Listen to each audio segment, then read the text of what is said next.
So this is And Justice for My Balls, one of Metallica's most dragged on and boring songs that doesn't need to be freaking 9 minutes and 42 seconds. So I have 43 timestamps here, and I'm gonna explain every part of the song to you, and I have notes here explaining why you can cut something out, because if you actually listen to this song, you can tell, oh, some parts are exactly the same, it doesn't need to be there, and you can see you can definitely cut something. So let's begin. So first off, we have the intro.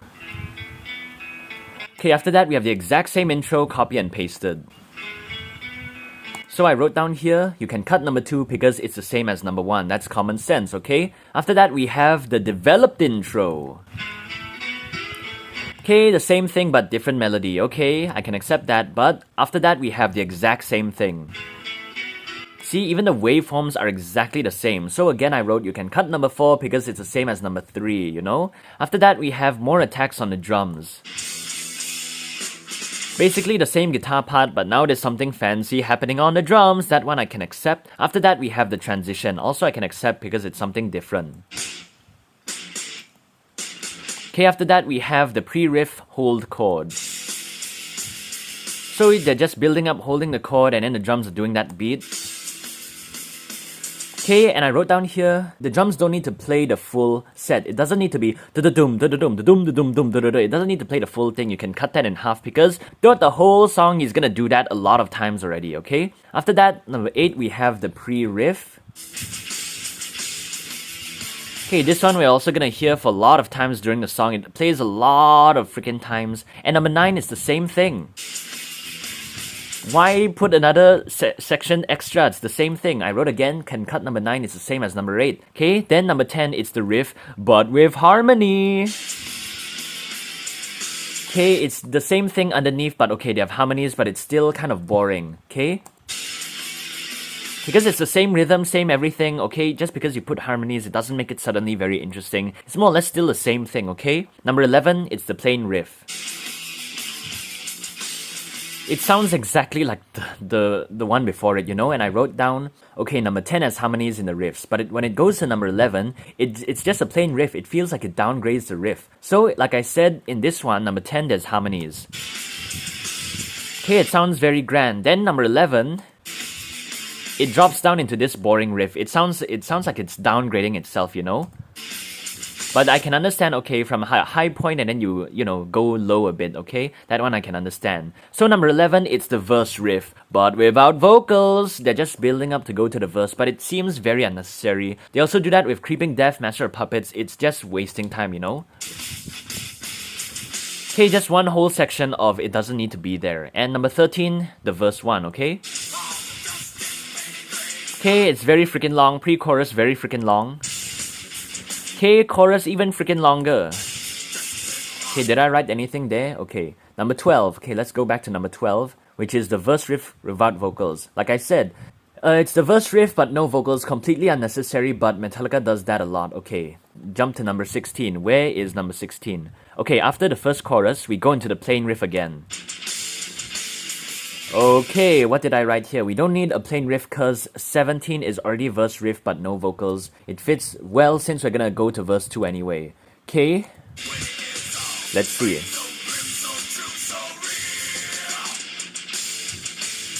Okay, this part is just the plain riff with nothing there. After that, we have another section of the verse riff with no vocals. That's what I was saying. Because, you know, we already have one section here of nothing, and then you add another section here with nothing. Then you can completely cut out the plain riff and just put the verse riff with no vocals over here, right, you know?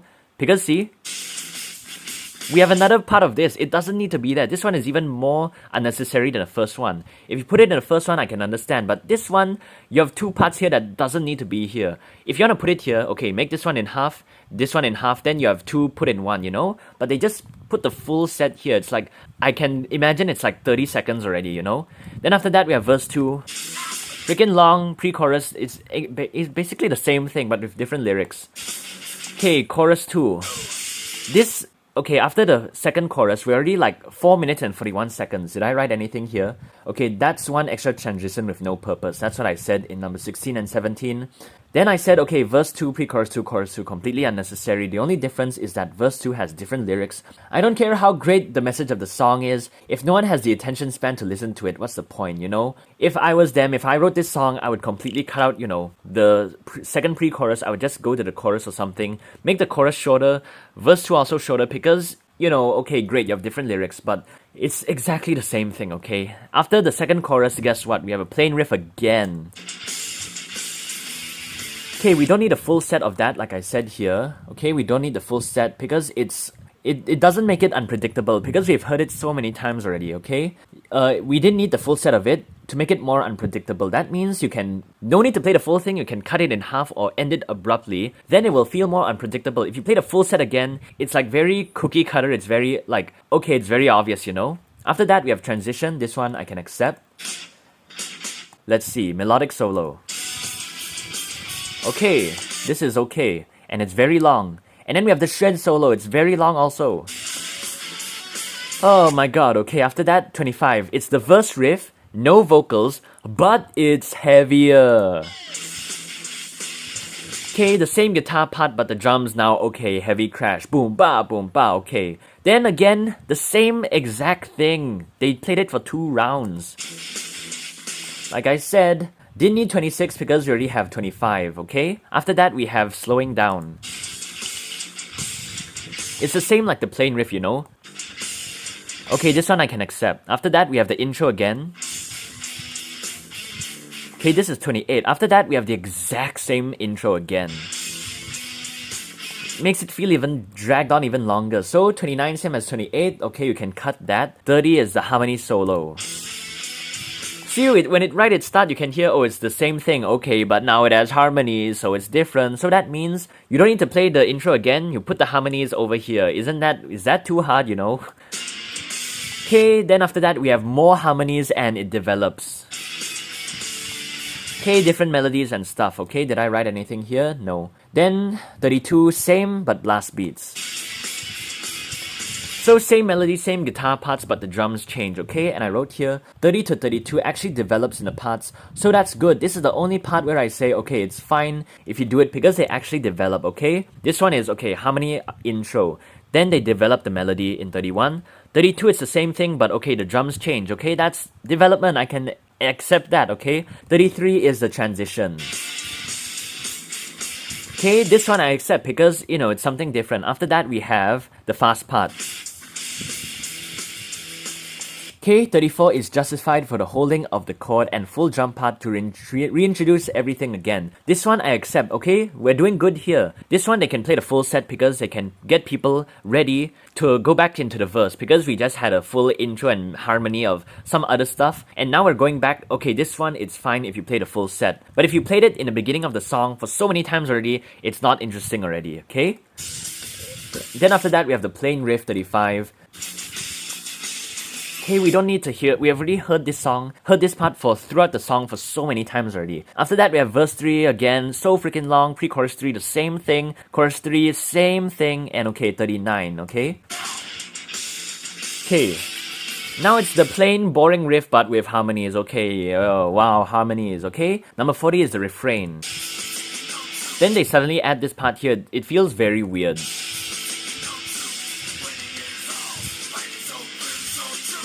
But I guess it works as a refrain, but you just hear... Yeah, I don't know, the chords feel weird, it feels like they just slapped it onto there or something. 41, it's the one guitar outro.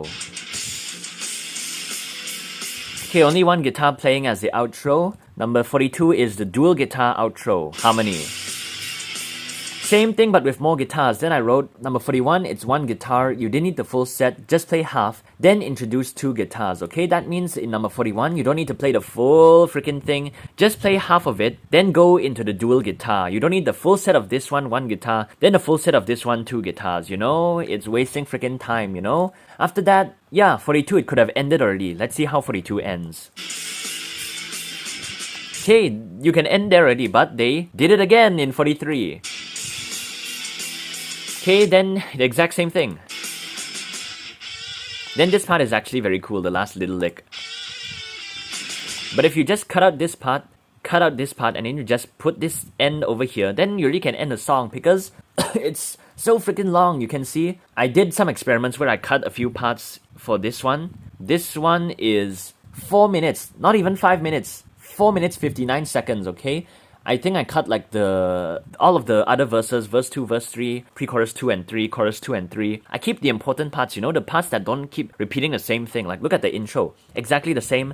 After that, exactly the same thing. And then, it just feels like so dragged on. And then the playing riff, the B flat A, we've heard it so many times, the drums. A lot of the parts, they repeat throughout the song, so you don't need to keep repeating it. If you want to repeat it, then just cut it in half or just end it abruptly so it becomes even more prog than it is now. This is not really that prog as a song, you know. It just has a lot of parts, but a lot of the parts, they don't feel like they need to be there. It's just there for the sake of being there, you know, that kind of feeling. So this is my analysis of And Justice for All. I did some experiments. I'm gonna upload that soon. Make it more of a song that doesn't feel fleshed out. And I even made a 1-minute version also. So if you learned something, if you like this video, like and subscribe. If you want me to break down more videos and analyze it and then talk about it and how it can be improved in terms of arrangement, then yeah, check out more videos. And thanks for watching. Like and subscribe again. And yeah, I appreciate it.